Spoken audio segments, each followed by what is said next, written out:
22 dias de 1-0. Imagine algo perfeito para acontecer no clássico do seu time contra o grande rival. Pensou? Agora multiplique por 3 então. Multiplicou, sabe o resultado? Confira na sequência. O sábado era 18 de março de 2017 e o que poderia ser o único clássico do ano tinha um contorno de nervosismo e decisão. O Grená retornava ao gauchão após superar o inferno da segundona estadual em 2016. O Caju 279 realmente foi marcante.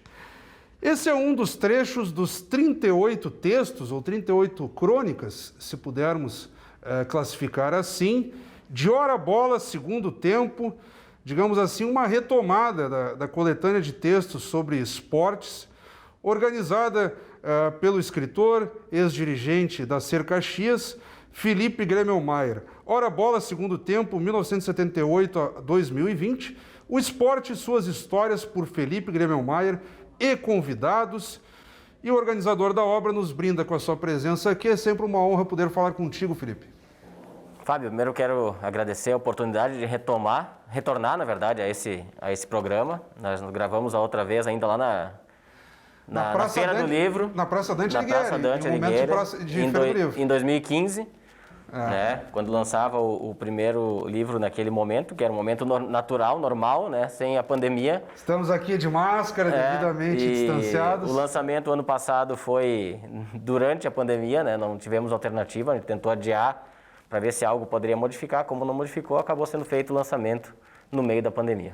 E uma live extremamente concorrida, Felipe. Eu assino aqui um dos textos, eu falava da tua ligação com a Ser Caxias, tradicional clube aqui de Caxias do Sul, fosse dirigente, fosse presidente da torcida Falange, conselheiro.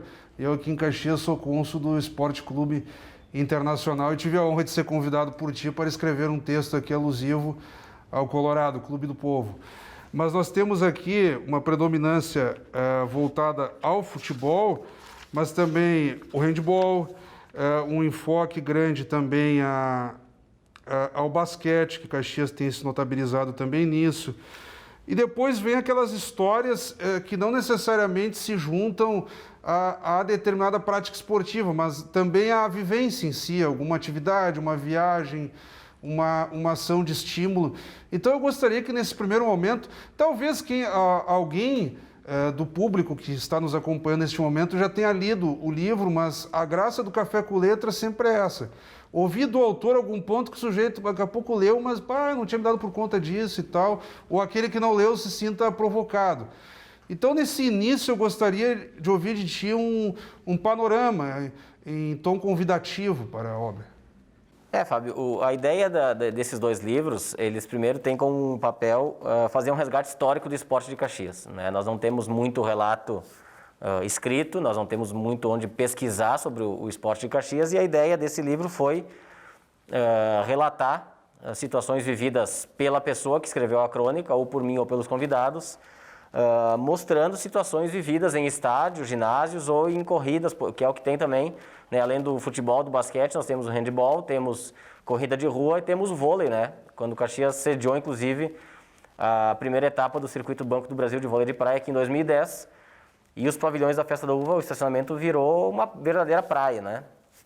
Então são relatos históricos. Nós temos aqui o futsal, né, o meio do Vasco, né? Contando a história do Vasco da Gama, uma equipe extremamente tradicional do futsal de Caxias do Sul e do estado, relatado aqui por um dos seus grandes dirigentes, que é o Mário Ruaro, né, que escreveu essa crônica e fez um relato, um resumo da história do Vasco, e está registrado, né? Nós tivemos uma atenção enxuta, se não me engano, no volume anterior. Né?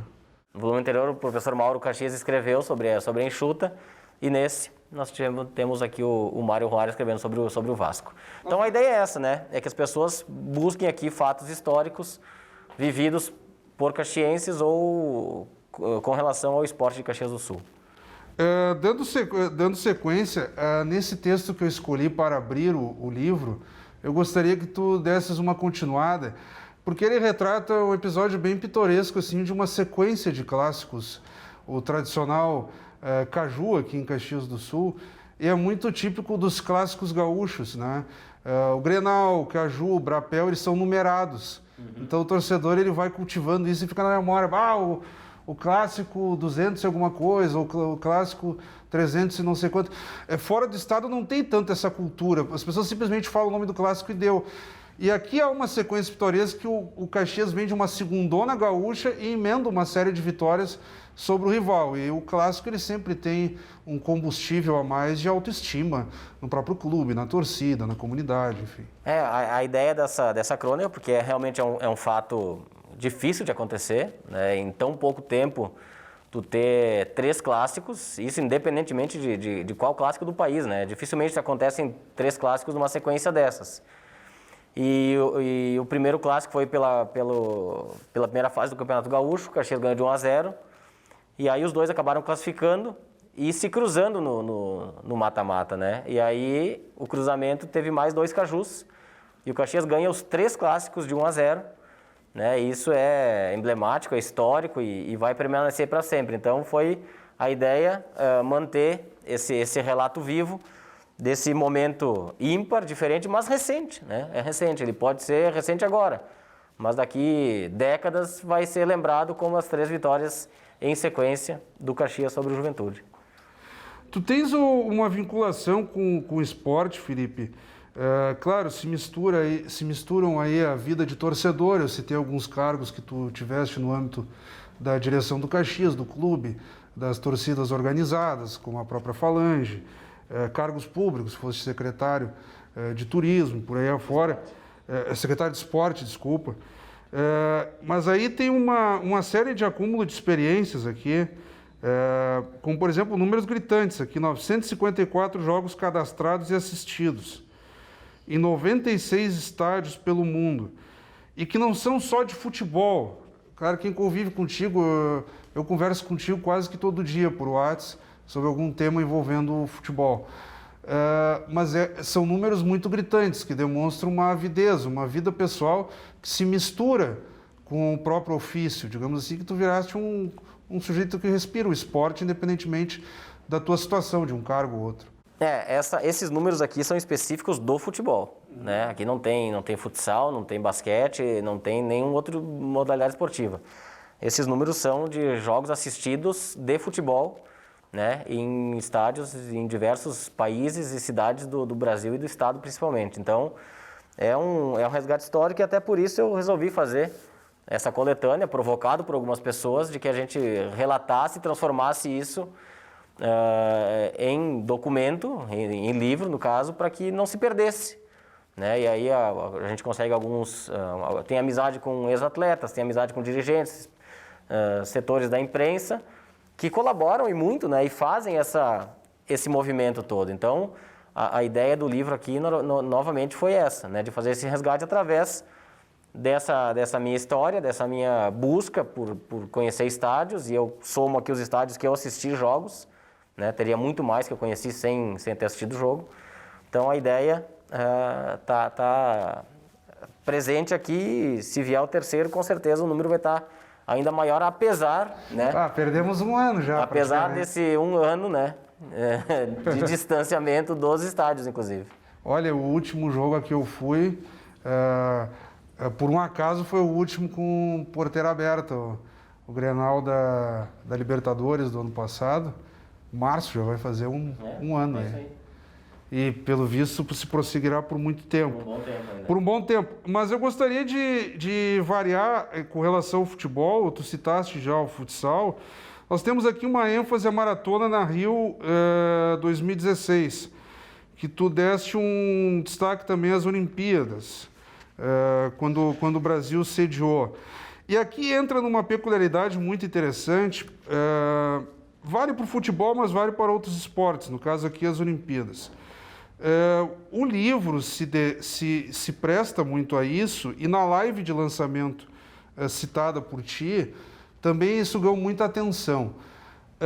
O desgaste e o envolvimento que tem um torcedor quando ele vai assistir em outro lugar o esporte. Pode ser o futebol, pode ser a Olimpíada, aqui no caso a maratona, porque é diferente. O sujeito, mas eu sou muito torcedor do meu time e tal, vamos supor, o sujeito é juventudista fanático, vai a todos os jogos do Jacone. Ou é Grenal fanático, vai a todos os jogos do Centenário. Mas viajar para seguir o time tem uma peculiaridade muito especial e cada jogo tem uma característica diferente, tanto que geram essas histórias aqui. Então eu gostaria também que tu detalhasses um pouco a partir desse texto aí da Rio 2016. Eu gosto muito de esporte, né? Independentemente de qual modalidade. É claro que o futebol tem uma atenção maior, sem dúvida nenhuma, até pela quantidade de competições, enfim, tudo que movimenta. Mas eu fiz questão de acompanhar a Olimpíada, né? Eu fiquei um final de semana no Rio em 2016 e fiz uma verdadeira maratona. Não vou contar em detalhes, né, Fábio, para deixar as pessoas provocadas a entenderem o que foi feito, da quantidade de modalidades que foram assistidas. Eu posso te dizer que eu cheguei no aeroporto e fui direto para o Maracanãzinho assistir a primeira rodada do vôlei feminino, né, um grande jogo entre Japão e Coreia, e aí tu ouve muito falar do vôlei, né, das asiáticas, que é muito rápido e realmente, né, tu acompanhando no ginásio é outra velocidade, é outra situação bem diferente. Em hóquei sobre a grama, algo que eu nunca imaginei assistir, consegui assistir na Olimpíada, o tiro também, o arco e flecha foi uma competição muito legal que foi realizada no Sambódromo. Então foram 7 modalidades assistidas em 2 dias, né? E como dá conta dessa maratona? Já era mais ou menos casado? Termino aqui, vou para lá? Tudo casado e organizado, né? Tu saía de um e ia para o outro automaticamente para não perder tempo. E eu acho que uma das situações mais legais foi poder assistir o tênis de mesa, né? E assistir o brasileiro atuando no Rio Centro e ver os japoneses e os chineses jogar tênis de mesa é absurdo, né? É uma coisa impressionante. Então, são várias modalidades. Consegui assistir o futebol feminino, inclusive no Engenhão, né? Assisti a Marta jogar, foi legal também. Foi uma legal. Geração de ouro que está se despedindo, mas com a graça de Deus e com a profissionalização do futebol feminino já há novos valores. A seleção brasileira, até eu assisti a um jogo esses dias, o pessoal comentava, olha, não temos mais tanta dependência da Marta e da geração dela, quer dizer, está se renovando, né? Não, sem dúvida nenhuma. Positivo, né? Sem dúvida, é positivo, e eu assisti aquele dia o Brasil ganhar da Suécia 5-0 o jogo, e depois nós perdemos a vaga na final para a Suécia, né, no futebol feminino. Então, mas foi muito legal, e participar de uma Olimpíada assistindo e vendo a mobilização é muito legal. E o futebol feminino, a diferença física pega muito ainda. Quando há atletas mais bem preparadas fisicamente, isso eu acompanho pelo Inter as gurias coloradas, e é uma obrigação saudável agora. Os times são obrigados a manter departamentos e divisões inferiores com categoria de base. Tudo. E é importante, né, Fábio, tu pega o trabalho que o Brasil de Farroupilha vem fazendo aqui na região, disputando a 2ª divisão do Nacional, agora pelo 2º ano consecutivo, né? Infelizmente, no primeiro ano teve que jogar de portões fechados pela pandemia, e tomara que esse ano consigam abrir o estádio, né, mais para frente, quando tiver a competição, para que as pessoas possam prestigiar, inclusive. É importante essa valorização, né? As meninas do Pelotas, Pelotas, mas quem tem ganhado destaque nos últimos anos é o Brasil de Farroupilha, com um trabalho muito importante, muito sério, voltado para o futebol feminino. E eu consegui assistir essa modalidade lá no Rio 2016. Nós temos também entre os autores algumas figuras de grande vulto, mas talvez não, a maior delas seja o Adenor Bach Tite, treinador da seleção brasileira. Ele traz aqui 2 textos em sequência. Primeiro, o histórico título gaúcho da Ser Caxias, 2000, em cima do Grêmio, no antigo Estádio Olímpico. E depois ele conta uma peculiaridade aqui com relação ao Gil Baiano e seu cabeceio. São aquelas situações em que o torcedor questiona, a imprensa questiona por que daquele atleta e tal. E o treinador muitas vezes tem suas convicções, a confiança que se diz no atleta, vivencia melhor o dia a dia. Às vezes não acerta, mas quando dá certo, tá aí, ó, eu banquei o cara e deu certo. E os textos do Tite vão um pouco nessa linha, né? Eu gostaria que tu recuperasses um pouco desse texto do Tite, sem dar muito spoiler, e vamos comentar sobre algum também do Juventude, para não deixar os papos aí enlouquecidos conosco. Não, uma das histórias do Tite, eu fiquei muito feliz quando ele aceitou o convite de poder fazer esses 2 relatos, é que, vou comentar de um até para deixar curioso pelo outro, né? Essa da questão da cabeçada do Gil Baiano, ele fez o primeiro gol da final contra o Grêmio, nos 3-0 no Centenário, foi um gol de cabeça do Gil Baiano. E o Tite sentia nos treinamentos que ele tinha uma qualidade no cabeceio e ele não utilizava nos jogos. E aí, em conversa com ele, o Tite entendeu que ele sofreu uma lesão uma época, teve um choque de cabeça, o que tirou essa capacidade dele de fazer esse tipo de situação. E o Tite solicitou ao Joel Cornélio, na época auxiliar, que fizesse esse treinamento com o Gil Baiano para devolver a confiança para ele. E tanto valeu a pena, né, que ele faz o primeiro gol da decisão, o primeiro gol de cabeça dele no Caxias aquele ano foi na decisão do Campeonato Gaúcho. Então são histórias pequenas dentro de um contexto, né? Eu te confesso que, particularmente, o meu enfoque sempre é maior no futebol e no próprio internacional. Eu não tenho essa disposição que tu tens de percorrer muitas distâncias atrás de outros esportes. O que sempre se comenta, e é um fato entre os próprios atletas, os jornalistas, que talvez nada se compare à emoção do próprio futebol. Claro, numa Olimpíada, quando o sujeito ganha uma maratona descontado, aquelas vitórias heróicas no vôlei, nós temos inúmeras. Por exemplo, a seleção feminina de voleibol é muito legal de acompanhar, a seleção masculina também. Então, o Guga, na época do tênis, o Senna com a Fórmula 1. Mas o que muda na emoção, por exemplo? Tu citaste aqui uma maratona para acompanhar vários jogos ao mesmo tempo na Rio 2016. Provavelmente o teu grande barato foi a maratona em si, mas houve alguma dessas modalidades que te despertou aquela emoção, tipo, pô, que legal que esse cara fez. Que nem tu disse, nunca imaginei que assistir hóquei na grama, coisa do tipo. Eu acho que a Olimpíada te permite, inclusive, acompanhar modalidades com silêncio, né? Tu precisa de concentração, tu não pode ter barulho, enfim. Todas as modalidades que eu vi na Rio 2016, elas têm uma situação muito peculiar e tu precisa... O que eu acho que precisa nas pessoas é elas comparecerem mais para entender, né? Quanto mais tu entende como funciona a modalidade, mais tu tem proximidade. Né? Lá na Rio 2016, eu acompanhei um jogo de basquete da Argentina, e os argentinos são loucos por basquete. E o clima dentro do ginásio era um clima de estádio, né? Então, vai muito de tu conhecer a modalidade, de tu acompanhar, ver como é que ela funciona.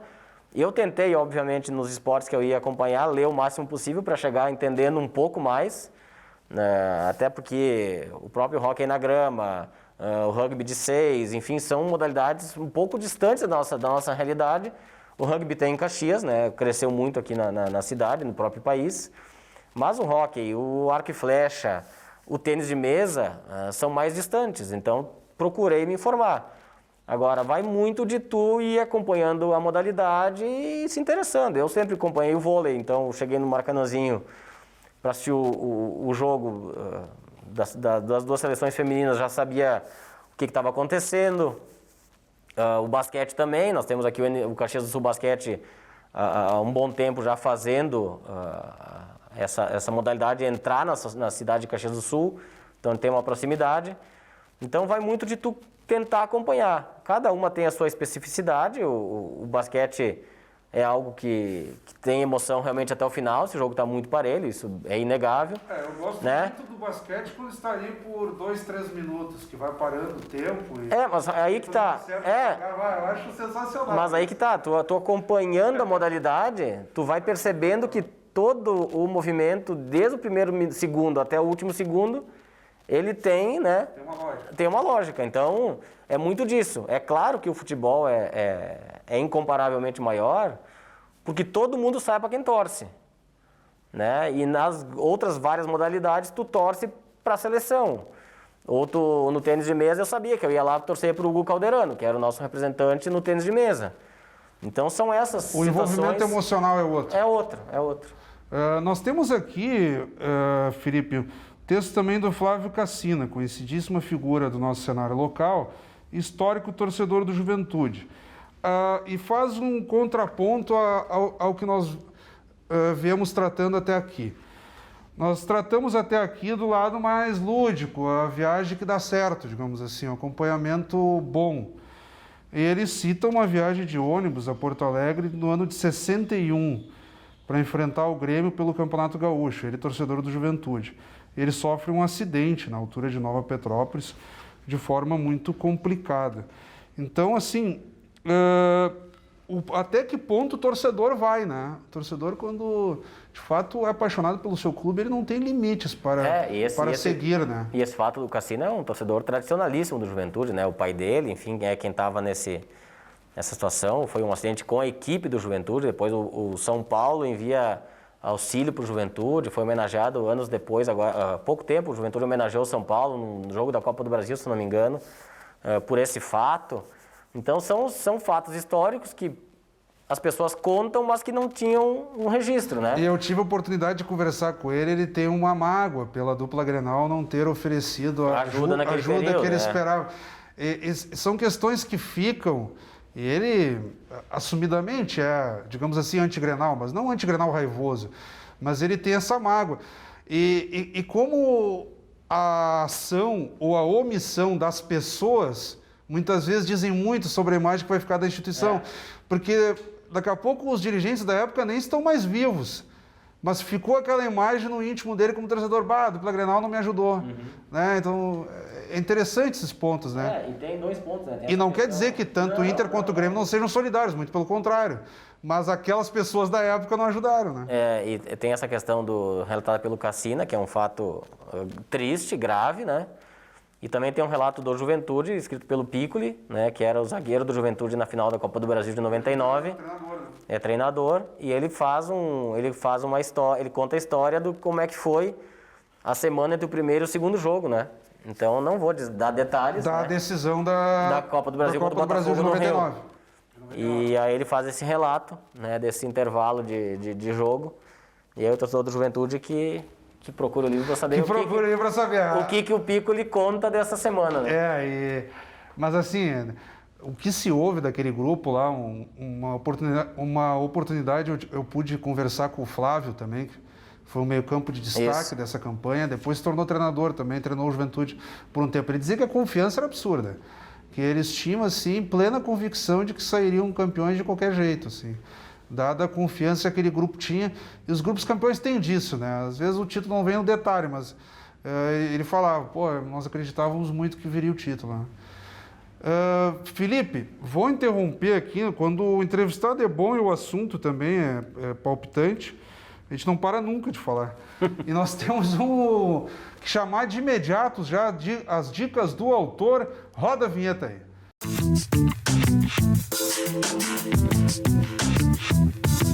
Então, as dicas do autor, recebendo aqui o escritor Felipe Gremelmar, organizador da obra Ora Bola, Segundo Tempo. Nós vamos dar uma pausa na abordagem e eu vou te pedir, Felipe, que tu compartilhes com quem está nos acompanhando neste momento autores desconhecidos, lançamentos clássicos, o que tu acreditas que o pessoal que está em casa tem que correr atrás e ler também. Bom, eu trouxe aqui quatro livros, eu vou manter a temática, né? Procurei livros voltados para o esporte. Esse aqui do Guilherme Costa, ele é jornalista da Sport TV. Se puder mostrar a capinha ali. Né? Ele faz um histórico dos 120 anos de Olimpíadas, é um livro muito legal para quem gosta de história, de informação. É um grande livro, um belo relato, um belo material construído pelo Adalberto Filho e pelo Guilherme Costa, que quem acompanha ele no Twitter vai ver a quantidade de informações que ele passa todos os dias sobre as modalidades, as várias modalidades que participam da Olimpíada. Esse outro é um clássico, é Como o Futebol Explica o Mundo. Esse livro aqui é sobre história, ele faz é um americano que faz uma viagem ao mundo, né, apresentando o pensamento político ou a forma de condução dos países através dos clássicos daquele país. Então, vale muito para entendimento político, para compreensão de como alguns países são constituídos. Tem como relato aqui, nesse livro, que o que menos se fala aqui é futebol, né? Então, acho que é um livro bem interessante. Outro que eu trouxe é sobre a violência das torcidas argentinas, né? É um livro clássico também. Gustavo Grábia, ele lança esse Lá Doce e ele faz um relato de dentro da principal torcida do Boca Juniors e traz situações bem complicadas relacionadas à violência no futebol. E o último, um escritor caxiense, um grande amigo meu também, que tem diversos livros escritos já, que é o Lúcio Humberto Sareta, Crônicas Douradas. Já foi entrevistado aqui. É um grande escritor, tem uma ligação muito grande com o futebol, com o Caxias e gosta muito de boxe também. Então ele tem diversas crônicas aqui do Sareta, que é um escritor caxiense, não poderia deixar de ter um caxiense aqui também nessas indicações. O boxe perdeu aquele romantismo, né? As grandes lutas. Tentaram colocar aí o Mike Tyson agora, já no adiantado da idade, fazer uma exibição, mas não tem mais aquele charme, né? Não. Infelizmente o UFC tomou conta, mas não é a mesma coisa. Se perdeu muito, né? Eu sou da época do Maguila, né? Então... Pois é. E o sujeito ficava acordado até a madrugada, mas tinha a luta e o Mike Tyson em 10, 15 segundos liquidava a luta. Aí tu ia preparar para assistir, já tinha acabado a luta. Muita gente saía para pegar uma pipoca quando tinha acabado a luta. Já tinha acabado a luta. Eu gostaria de destacar também aqui, Felipe, nós temos uma autora feminina, uma professora que escreveu sobre handball aqui. Isso. Eu estou tentando localizar. Que ela inclusive participou da live conosco de lançamento. Gostaria que tu também enfatizasse esse papel da mulher e no handball aqui em Caxias do Sul, que eu lendo o livro acabou me despertando. Eu não sabia que o handball tinha tanto destaque aqui. A Isabel Espias, ela foi atleta em Caxias. Em Caxias, foi atleta, treinadora, né, e é uma das grandes defensoras do handball, e a equipe de Caxias que disputou a Liga Nacional, ela fazia parte da equipe como jogadora. Enfim, o Caxias teve um grande destaque no handball feminino. Foi uma pena não ter dado sequência nessa equipe que estava no mesmo nível que está o Caxias do Sul na NBB, no basquete hoje, né? Tanto que os jogos da equipe de Caxias tinham transmissão pela ESPN na época. Olha só. E aí eu fiz questão de convidar a Isa para que isso não se perca também, né? Isabel Spear, tinha me fugido o nome dela. É porque eu não trago assim tudo anotadinho, senão fica muito mecânico, né? Eu acho legal. Não, mas assim. A gente pode fazer esse tipo de situação.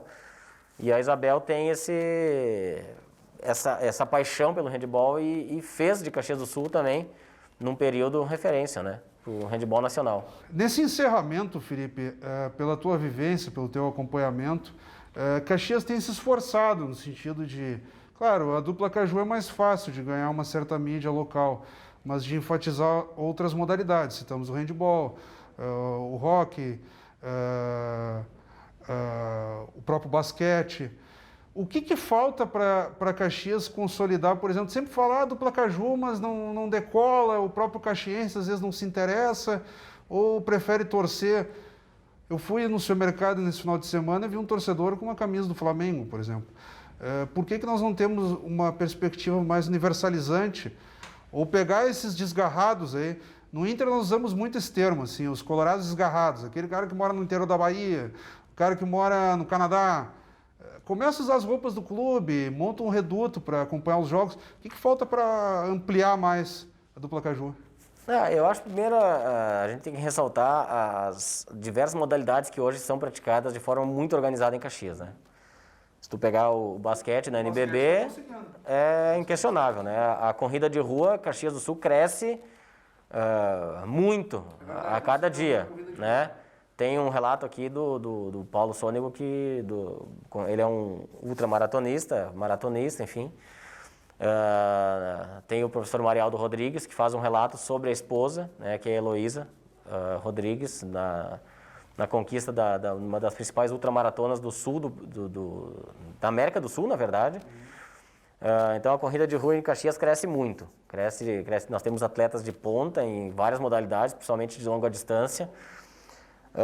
Nós temos um badminton crescendo muito em Caxias, as pessoas muitas vezes não percebem isso, mas nós temos um dos 4 centros de referência de badminton está em Caxias do Sul, né? Isso é importantíssimo a gente perceber isso. Temos atletas de canoagem, Enfim, são quase mais de 60 modalidades praticadas em Caxias do Sul e várias delas com atletas de ótimo nível. Né? Com relação à dupla Caju, a situação do Juventude hoje é um pouco mais fácil, né? Subiu para a Série A do Brasileirão. Pelo retorno à Série A e por ter saído da Série D há mais tempo. Então, tu vai cativar a torcedora com conquistas, né? Com objetivos alcançados. Enquanto o Caxias não atingir objetivos, não sair de onde está, a dificuldade vai ser cada vez maior. E a tendência é de encolhimento da torcida, né? O fato que quando tu conquista, tu cresce, tu vai ter um crescimento exponencial. Então, essa é a situação hoje. Né? O futebol te traz o torcedor com conquistas dentro de campo. Fora isso... E também atentar para esse lado que tu colocas muito bem. Quer dizer, não precisamos ficar também só obcecados pelo futebol e pela dupla Caju. Quer dizer, o destaque que Caxias está ganhando por meio do basquete é avassalador. Os corredores de rua que começam de forma amadora e vão se profissionalizando, competindo em certames mais ousados. Quando vê o sujeito, começou com uma corridinha entre os amigos, já está fazendo uma meia maratona. Então, e está levando o nome de Caxias. O sujeito, quando faz uma postagem lá, ele se identifica como de Caxias. Sem dúvida, sem dúvida. Se tu pegar Pode ser o caminho. Se tu pegar as grandes provas do estado do Rio Grande do Sul, a TTT, que acontece na praia, agora nós vamos ter a Ultramaratona Caminhos de Caravaggio, né, que vai ser uma maratona de 217 quilômetros. Tu participas às vezes disso também, sim, né? Um pouquinho, né? Já corri a TTT em dupla, enfim, meia maratonas, várias vezes a meia maratona de Caxias. É uma das principais provas do estado, hoje é a meia maratona de Caxias. Então tem muito espaço, sim, para várias modalidades. Nós temos, enfim, o judô de Caxias é forte, o handebol é forte, o basquete agora nem se fala. Enfim, nós temos uma gama de modalidades, o ciclismo tem muita participação também. Então dá para achar um esporte, uma modalidade e começar a praticar. Maravilha. Eu quero te agradecer imensamente por essa contribuição, Felipe. Cada vez que tu organizas esse Hora Bolas, em última análise, como tu mesmo falaste, é uma forma de contribuir para uma costura histórica do esporte na cidade e não aquela forma mais densa, né? Os dados, o ano, quando foi, aquela coisa em linha do tempo. Não, os relatos de quem vivenciou. Então, de uma forma mais leve, também convida o caxiense, não só os caxienses, mas... enfim, os interessados por esporte dos mais diversos lugares, a se familiarizarem com o esporte a partir do olhar de Caxias do Sul. E reitero também o meu agradecimento a ti pelo convite de também ter participado dessa obra com uma das crônicas, enfatizando o meu clube do coração, o Internacional. Um espaço brevíssimo para as tuas considerações finais. Fábio, eu quero só agradecer a oportunidade de fazer um relato importante. Que todo esse livro aqui, toda a produção dele, tudo que aconteceu do livro é de Caxias do Sul. Isso foi algo que nós definimos lá no início, quando a gente ia fazer o lançamento, que tanto a revisão como as pessoas convidadas, a impressão, a editora, que é do Maneco, né? Tem que ressaltar aqui a parceria com o Maneco, a live de lançamento em 2 livrarias caxienses, o Maneco e o Arco da Velha. Então, todo o processo do livro foi feito em Caxias do Sul. E a contracapa deixa muito claro isso. A contracapa os apoiadores são de Caxias e quem faz a apresentação do livro é o Rafael Balgarten, que é ex-atleta e comentarista esportivo hoje também, faz a apresentação do livro. Editado pela AMZ Editora. A AMZ Editora, que é do Maneco, né? A revisão da professora Genevieve Faé. A impressão aqui, toda a parte de captação, de lançamento feito pela Chris Finger, também de Caxias do Sul. Então, a impressão feita na cidade, tudo foi feito em Caxias do Sul, um livro 100% local. Então, mais uma vez, muito obrigado. Acabamos de conversar com o escritor, está aqui já no 2º livro, já é escritor, entusiasta de esporte, ex-dirigente da Ser Caxias, Felipe Gremelmaier, que nos brindou aqui com Hora Bolas, segundo tempo, 1978 a 2020, o esporte e suas histórias, por Felipe Gremelmaier e convidados, obra recentemente lançada aqui em Caxias do Sul e pauta do Café com Letras desta semana. Como sempre, convidamos a todos que continuem acompanhando a nossa programação. Até o nosso próximo encontro.